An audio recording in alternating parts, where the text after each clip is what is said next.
राजस्थान ऊर्जा क्षेत्र में आत्मनिर्भर होगा। राजस्थान को 5000 मेगावाट की नवीन क्षमता आवंटित। पीएम कुसुम योजना में RUVNL को मंजूरी दी गई है। सीएम भजन लाल शर्मा ने 7 जनवरी को केंद्रीय मंत्री प्रहलाद जोशी से अनुरोध किया था। राजस्थान के किसानों की आय में बढ़ोतरी होगी। राजस्थान की ऊर्जा आत्मनिर्भरता को भी सुदृढ़ करेगा। स्वच्छ ऊर्जा के क्षेत्र में नया अध्याय लिखा जाएगा। ग्रामीण अर्थव्यवस्था को भी गति मिलेगी।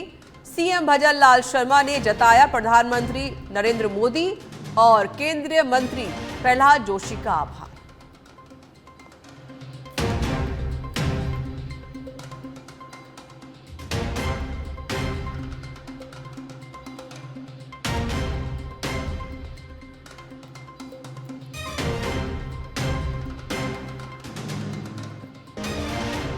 और वहीं केंद्रीय मंत्री प्रहलाद जोशी ने एक्स पर पोस्ट लिखा।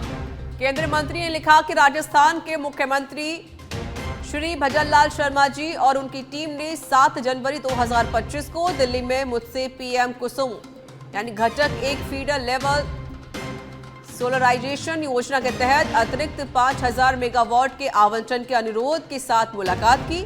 मुझे यह बताते हुए खुशी हो रही है कि हमने अनुरोध स्वीकार कर लिया है और 5000 मेगावाट के अतिरिक्त आवंटन के लिए रिकॉर्ड समय में आदेश जारी कर दिए हैं। प्रधानमंत्री नरेंद्र मोदी जी के मार्गदर्शन में हम नवीकरणीय ऊर्जा क्षेत्र में अग्रणी बनने के लिए प्रतिबद्ध हैं और जब राज्य सरकारों जो इस प्रयास में भागीदार हैं के अनुरोधों और चिंताओं को संबोधित करने के लिए अतिरिक्त प्रयास करेंगे।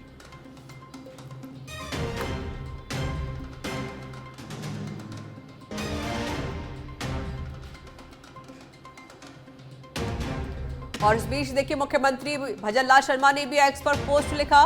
सीएम ने लिखा कि दिल्ली प्रवास के दौरान माननीय नवीन एवं नवीकरणीय ऊर्जा मंत्री श्री प्रहलाद जोशी जी से शिष्टाचार भेंट के अवसर पर मैंने उन्हें राजस्थान को ऊर्जा क्षेत्र में आत्मनिर्भर बनाने की दिशा में पीएम कुसुम योजना के अंतर्गत 5000 मेगावाट की आवंटन स्वीकृति हेतु अनुरोध किया था।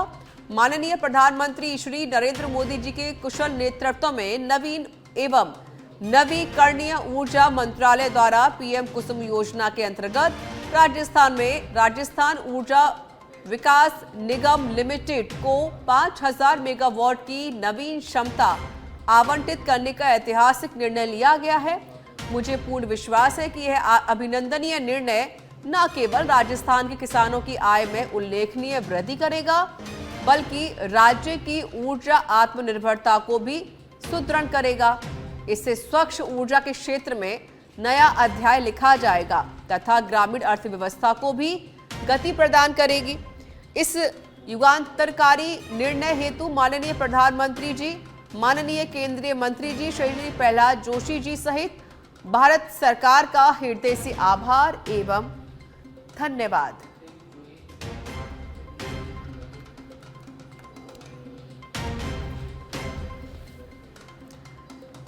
तो पीएम कुसुम योजना में RUVNL को मंजूरी मिली है, जिसको लेकर प्रधानमंत्री का आभार प्रकट किया है सीएम भजन लाल शर्मा ने। साथ ही उन्होंने केंद्रीय मंत्री प्रहलाद जोशी का भी आभार प्रकट किया है।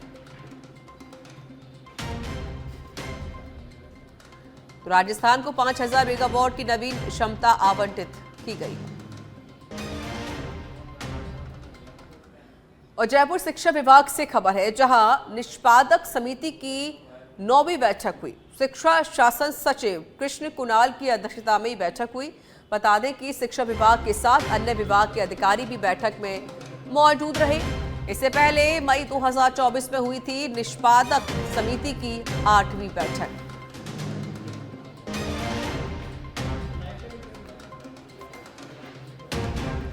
तो निष्पादक समिति की अहम बैठक हुई। शिक्षा शासन सचिव कृष्ण कुणाल की अध्यक्षता में ये बैठक आयोजित की गई।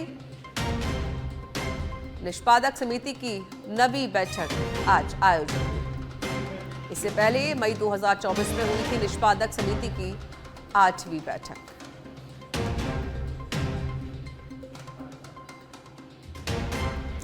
जयपुर शिक्षा विभाग से जुड़ी खबर हम आपको बता रहे हैं।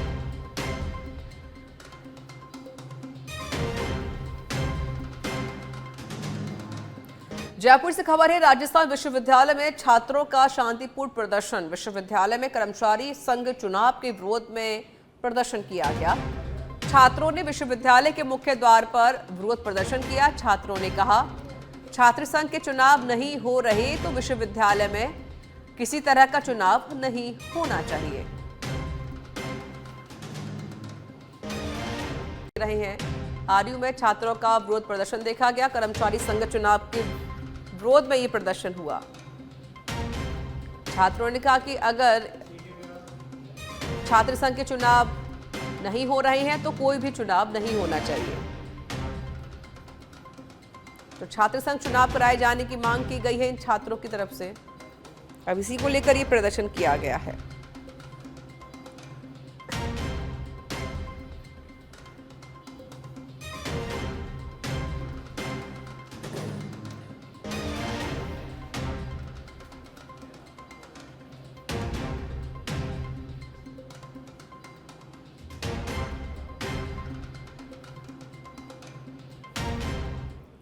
खबर जयपुर से है, जहां न्यूरोलॉजी और सर्जरी विभाग में भर्ती मरीजों की संख्या बढ़ती जा रही है।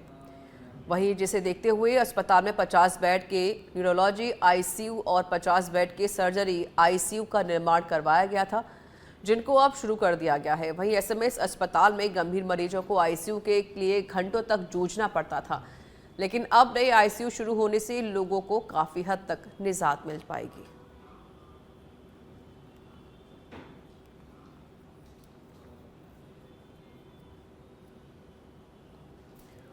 ब्यावर से खबर है, डीएसटी टीम और थाना साकेत नगर की संयुक्त कार्रवाई देखने को मिली है। स्प्रिट से अवैध अंग्रेजी शराब बनाने की फैक्ट्री पकड़ी गई है। भारी मात्रा में स्प्रिट से निर्मित अंग्रेजी शराब और शराब निर्माण करने की मशीनें बरामद की गई हैं। पैकिंग मशीन, खाली बोतल और देशी विदेशी अंग्रेजी शराब के लेबल किए गए हैं बरामद। किराए के मकान में फैक्ट्री लगाकर अंदर लगा रखा था स्प्रिट से निर्मित अंग्रेजी शराब का कारखाना। परिवहन के उपयोग में टेम्पो भी जब्त किए गए हैं। ये टेम्पो परिवहन के उपयोग में लिए जा रहे थे। डीएसटी टीम ने 4 आरोपियों को गिरफ्तार किया है और उन चारों से पूछताछ फिलहाल जारी है।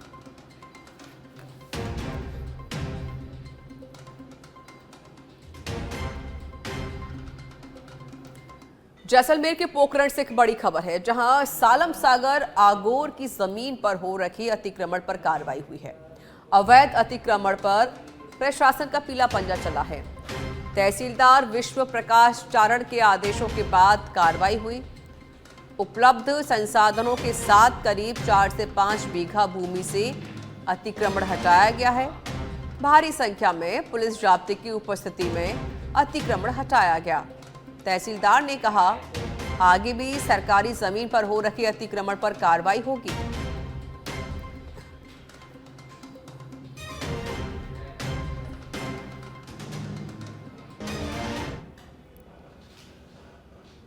ये पोखरण अपने ग्राम पोखरण के 1039 नंबर खसरा है, जो रेकर्ड में गैरमुमकिन नदी दर्ज है।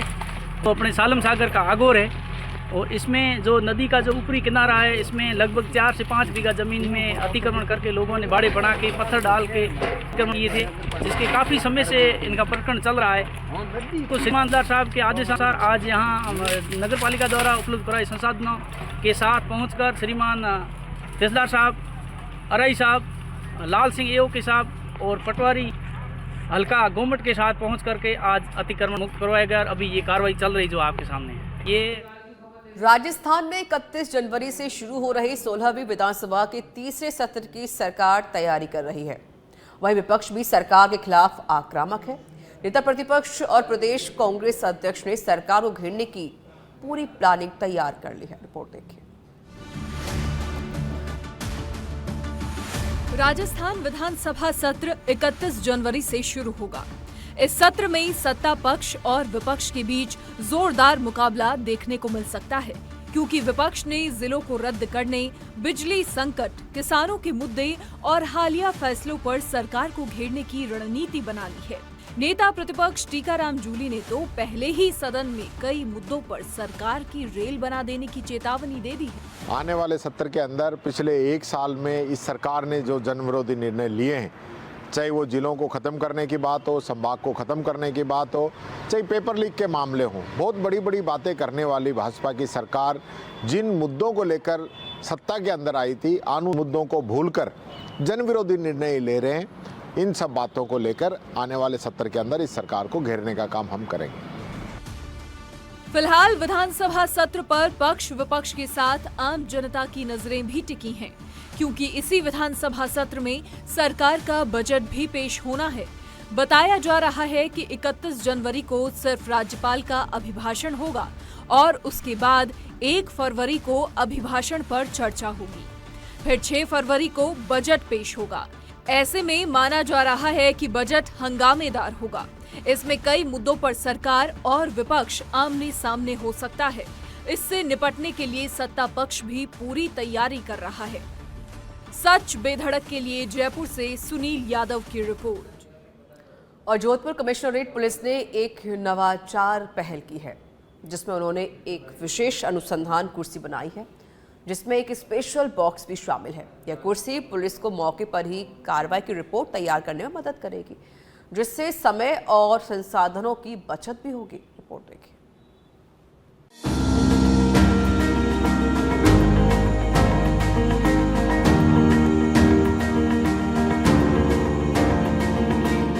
नए आपराधिक कानून लागू होने के बाद पुलिस के लिए चैलेंज बढ़ चुका है।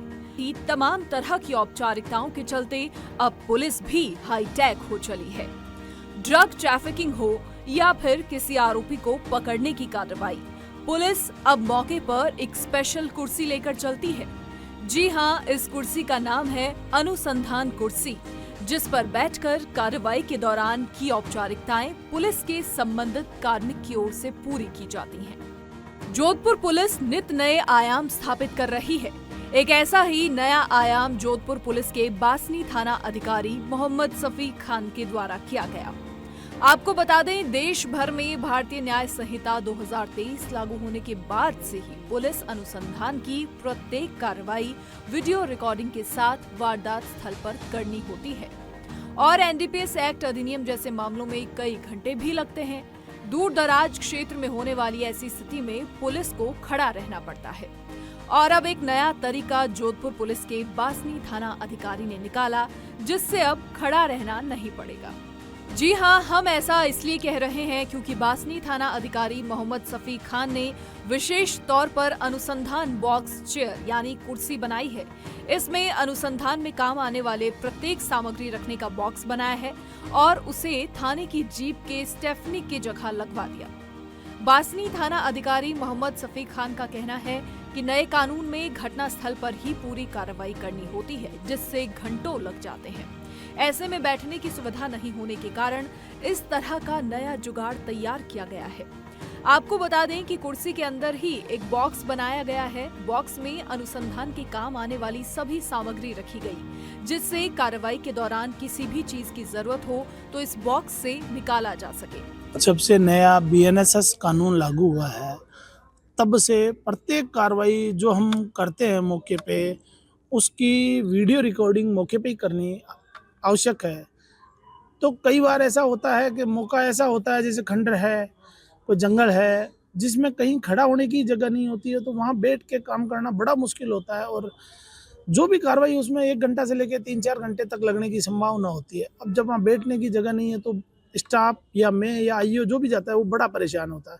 इसी के मद्देनज़र हमने एक ऐसा वो चेयर है जो परीक्षा में बच्चों को देते हैं, ये उसके हैंडल पे ही एक पाटी वाटी रखने की वो लकड़ी का टाइप लगा हुआ होता है, तो उसी को हमने नीचे बॉक्स बना के जितना भी हमारा ज़रूरत का सामान है, ये समझ लो अनुसंधान बॉक्स है, जिसमें टॉर्च, कैंची, धागे, सील चपड़ी, कागजात, कार्बन वगैरह सारा सामान है, वो हमने उसमें स्टोर कर रखा है। उसको हम क्या है कि उसके गाड़ी के ज़्यादा बड़ा नहीं है, इसलिए गाड़ी के पीछे हैंग करके उसको कहीं भी मौके पे ले जा सकते हैं, उसके बैठ के आराम से काम कर सकते हैं। साथ ही आपको बता दें कि इस कुर्सी में पेपर, पेन, लाइटर, स्टेपलर आदि रखने की भी सुविधा है और साथ ही इस कुर्सी के साथ ही टेबल भी अटैच है, जिससे लिखने का कार्य भी आसानी से हो जाए। राज्य सरकार ने 10 जनवरी तक तबादलों से बैन हटा हुआ है और अब तक एक दिन शेष बचा है। इससे सचिवालय व मंत्रियों के बंगलों पर तबादलों की सिफारिश के लिए राज्य भर से आ रहे लोगों की भीड़ के चलते मेले जैसा माहौल है। मंत्रियों के आने को लेकर मंत्रालय भवन में स्टाफ से जानकारी ली गई तो अधिकतर मंत्रियों को लेकर यही जवाब मिला कि नहीं आएंगे। तबादले की अंतिम तारीख नजदीक आने के साथ ही शासन सचिवालय और मंत्रियों के घरों पर भीड़ बढ़ गई है। राज्य भर से मंत्रियों के पास तबादलों की सिफारिश कराने को लेकर पहुंच रहे लोग बुधवार को मंत्रियों के बंगलों से लेकर शासन सचिवालय स्थित मंत्रालय भवन तक भाग दौड़ करते रहे। और AICC media and communication chairman Pawan Khera आज जयपुर दौरे पर रहे। खेड़ा ने प्रदेश कांग्रेस मुख्यालय में जीएसटी समेत कई मुद्दों पर प्रेस कॉन्फ्रेंस की। कहा कि मोदी सरकार ने जीएसटी को गरीबों और मध्यम वर्ग से पैसे ऐंठने का जरिया बनाया। साथ ही गुड्स एंड सिंपल टैक्स को भाजपा ने गब्बर सिंह टैक्स में बदल दिया है। एक तरफ किसानों की आमदनी दोगुनी करने का वादा किया था तो दूसरी तरफ जीएसटी लगाकर आय को कम करने का काम किया गया। मनमोहन सिंह ने कहा था कि जीएसटी गरीब को लूटने और कमजोर करने की नीति है। मनमोहन सिंह की कई बात आज सही साबित हो रही हैं। 2023 से लेकर 2024 तक एक साल में 2 लाख करोड़ की जीएसटी चोरी हुई है। इससे पहले साल 2022-23 में 1 लाख करोड़ की जीएसटी चोरी हुई थी। 90 महीने हो चुके जीएसटी लागू। सबसे पहले आपको चौंकाने वाला आंकड़ा देना चाहिए। 90 महीने में औसतन रोज एक सर्कुलर निकला। ये तो जीएसटी जिसका नाम है गुड्स एंड सर्विसेज टैक्स, जिसका आधार ही सरलीकरण की तरफ था कि इसको सिंप्लीफाई करें, तो ऐसा कैसा सरलीकरण हुआ कि 90 महीने में रोज एक सर्कुलर निकला। ये मोदी सरकार का जीएसटी है। इसलिए आज हम 12 शहरों में 12 नेता पूरे देश में जीएसटी पर प्रेस वार्ता कर रहे हैं। मिडिल क्लास को, छोटे व्यापारी को, गरीब तबके को सबसे ज्यादा चोट इस जीएसटी से पहुंची है। जो 64% जीएसटी 2021-22 में 64% जीएसटी जो इकट्ठा। पंचायत समिति सदस्य रामस्वरूप उर्फ पप्पू धाकड़ पर हुए जानलेवा हमले की निष्पक्ष जांच एवं सभी दोषी व्यक्तियों को गिरफ्तार कर सख्त कार्रवाई करने की मांग को लेकर आज धाकड़ समाज व सर्व समाज के लोगों ने कृषि उपज मंडी से एसडीएम कार्यालय तक रैली निकालकर जमकर नारेबाजी करते हुए उपखंड अधिकारी को मुख्यमंत्री के नाम ज्ञापन सौंपा। वहीं चेतावनी देते हुए कहा कि यदि दोषी व्यक्तियों को गिरफ्तार करके कार्रवाई नहीं की गई तो 10 दिनों के बाद सर्व समाज द्वारा उग्र आंदोलन किया जाएगा, जिसकी समस्त जिम्मेदारी शासन प्रशासन की होगी। तो पूर्व पंचायत समिति गच्चाना के निवासी पप्पू धाकड़, जिनके साथ जो गंभीर हमला हुआ है, उसी को लेकर के आज पूरे जिले में धाकड़ समाज ज्ञापन दे रहा है। आज तो मैं समझता हूँ सर्व समाज का ज्ञापन है। उसी क्रम को लेकर के आज हमने छबड़ा एसडीएम साहब को ज्ञापन दिया है। हमारी मुख्य रूप से ज्ञापन के माध्यम से मांग है कि ये जो हमला जो हुआ है उसमें इसके पीछे, हमले के पीछे कौन सूत्रधार है, किसका हाथ है, ये किसने कराया है। क्योंकि जिन लोगों ने हमला किया है वो लोग, उनसे पप्पू जी की कोई व्यक्तिगत दुश्मनी नहीं थी और वो किराए के टट्टू टाइप के लोग नज़र आ रहे हैं। तो हमारी मुख्य रूप से मांग है कि मुख्य इसमें सूत्रधार कौन है।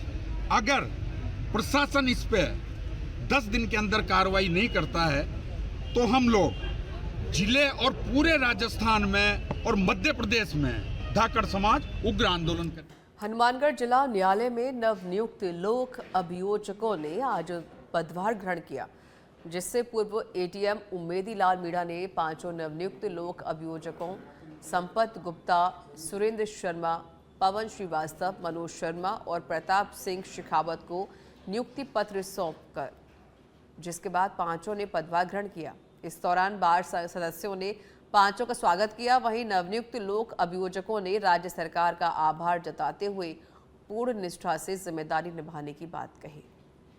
राजस्थान सरकार ने जो मेरी जिम्मेदारी दी है, मुझे लायक समझा, इसके लिए राजस्थान सरकार का धन्यवाद। सरकार की अपेक्षा और पद की गरिमा के अनुसार जो भी अच्छे से अच्छा होगा वो मैं करने का प्रयास करूंगा।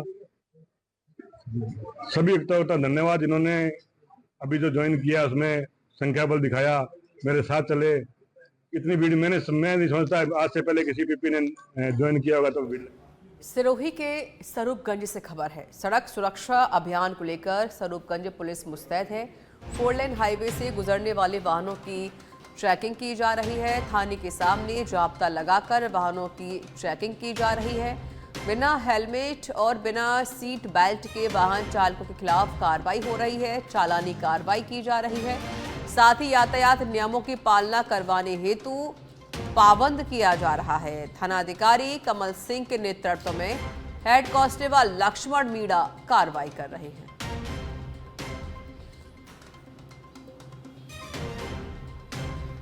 धोरीमन्ना पुलिस द्वारा पुलिस महानिदेशक राजस्थान जयपुर के निर्देश पर चलाए जा रहे ऑपरेशन साइबर शील्ड व सड़क सुरक्षा अभियान को लेकर राजकीय बालिका उमावी धोरीमन्ना में जागरूकता कार्यक्रम का आयोजन किया गया। धोरीमन्ना थानाधिकारी बगड़ूराम खिलेरी के निर्देशन में आयोजित कार्यक्रम में साइबर अपराधों से बचाव के संबंध में विद्यालय की बालिकाओं को विस्तृत जानकारी भी दी गई। उन्होंने बैंक खातों से संबंधित जानकारी शेयर नहीं करने, फर्जी लिंक पर क्लिक नहीं करने, अननोन फोन कॉल पर विश्वास नहीं करने के लिए बालिकाओं से समझाइश की।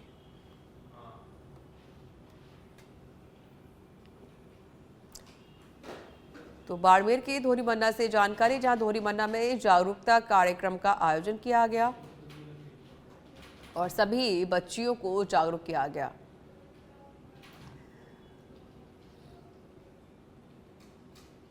ऑपरेशन साइबर शील्ड और सड़क सुरक्षा अभियान चलाया गया, जहां पर सभी छात्र छात्राओं को जागरूक किया गया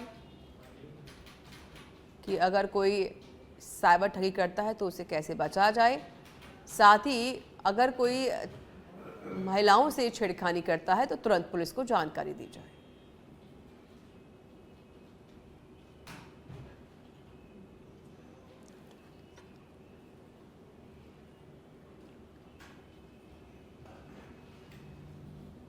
धोरीमन्ना से जानकारी हम आपको दे रहे हैं, जहां पर ऑपरेशन साइबर शील्ड सड़क सुरक्षा अभियान का आयोजन हुआ। एक विद्यालय में ये आयोजन किया गया, जहां पर सभी छात्र छात्राओं को अपराधों से बचने के लिए जागरूक किया गया।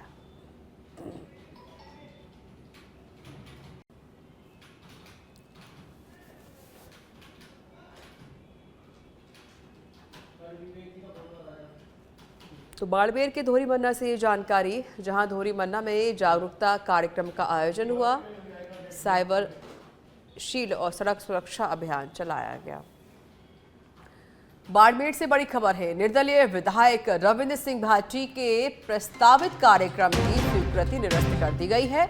राष्ट्रीय सुरक्षा के मानकों के विरुद्ध था प्रस्तावित आयोजन। प्रतिबंधित थाना क्षेत्र में हजारों की भीड़ जुटाने का लक्ष्य था। भारत पाक सरहद पर आयोजन का बीएसएफ समेत सभी सुरक्षा एजेंसियों ने विरोध किया था। राष्ट्रीय सुरक्षा के मानकों के विरुद्ध था प्रस्तावित आयोजन, जिसको अब निरस्त कर दिया गया है।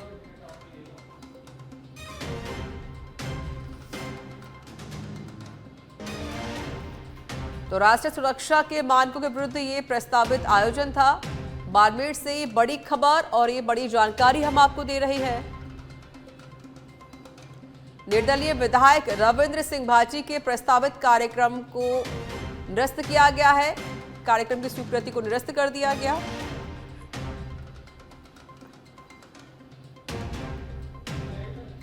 प्रतिबंधित थाना क्षेत्र में हजारों की भीड़ जुटाने का लक्ष्य था। राष्ट्रीय सुरक्षा के मानकों के विरुद्ध ये प्रस्तावित आयोजन था, जिसकी स्वीकृति को निरस्त किया गया।